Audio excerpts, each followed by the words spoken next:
Om Swastiastu, Assalamualaikum warahmatullahi wabarakatuh, Shalom, Namo Buddhaya, Salam sejahtera bagi kita semua. Perkenalkan, saya Ninya Manayuna Diartanti, NIM 19085-11064 dari kelompok 2D, ingin mempresentasikan laporan praktikum kimia lingkungan 1 yang berjudul penentuan timbal PB dalam air dan sedimen. Tujuan dari praktikum ini yaitu mengetahui kadar PB dalam setiap sampel air dan sedimen, mengetahui kadar maksimal PB dalam perairan, dan yang terakhir mengetahui fungsi penambahan HNO3. Pendahuluan.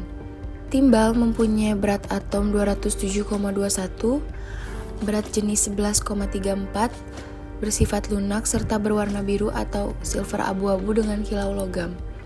Nomor atom 82 mempunyai titik leleh 327,4 derajat Celcius dan titik didih 1620 derajat Celcius. Biasanya ditemukan di dalam batu-batuan, tanah, tumbuhan, dan hewan.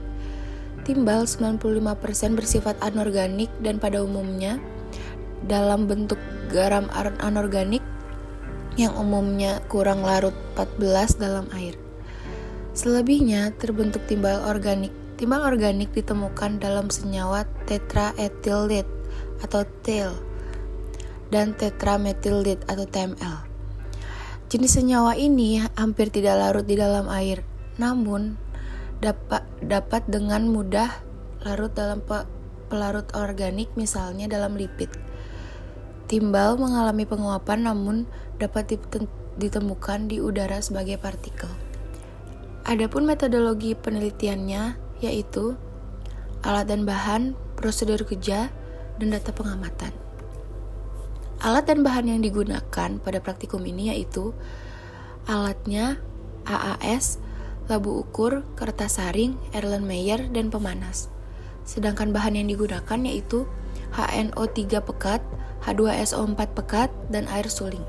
Prosedur kerja. Prosedur kerja pada praktikum ini ada dua, yaitu penentuan PB dalam sampel air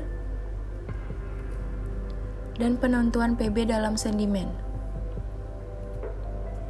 Data pengamatan.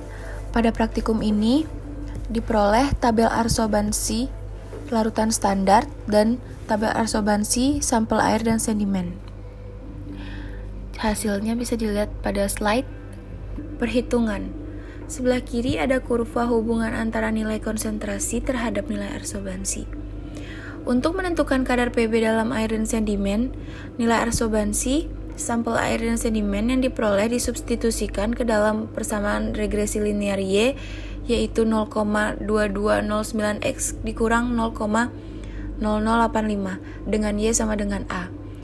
Maka dengan cara yang sama diperoleh kadar PB dalam air 2 dan 3 secara berturut-turut, yaitu 0,5009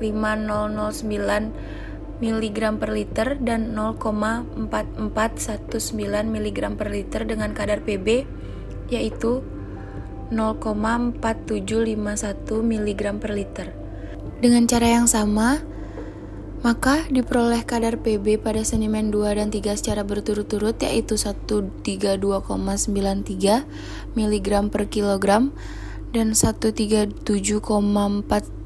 mg per kilogram dengan PB set rata-rata 134,4668 mg per kilogram. Pembahasan. Pada pengukuran absorbansi yang diperoleh yaitu 0,211, 0,217, 0,214 pada konsentrasi 1 mg per liter, 0,423, 0,435, 0,434 pada konsentrasi 2 mg per liter, 0,869, 0,882, 0,876 mg per liter. Kemudian data yang diperoleh dihitung dan didapatkan persamaan linear sebesar Y sama dengan 0,2209X dikurang 0,0085.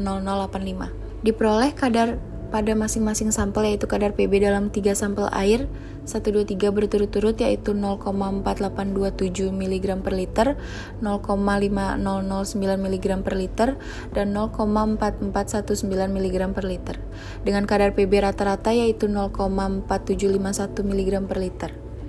Serta kadar Pb dalam 3 sampel sedimen 1, 2, 3 berturut-turut adalah 133,61 mg per kilogram, 132,93 mg per kilogram, dan 137,465 mg per kilogram.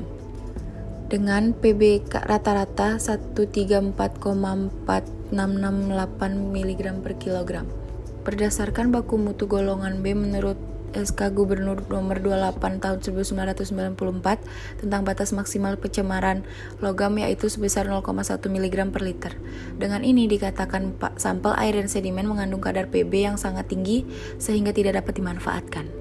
Kesimpulan, pada hasil percobaan ini maka diperoleh kesimpulan 1. Kadar Pb dalam sampel air 1, 2, 3 berturut-turut 0,4827 mg per liter, 0,5009 mg per liter, dan 0,4419 mg per liter, dengan kadar Pb rata-rata yaitu 0,4751 mg per liter.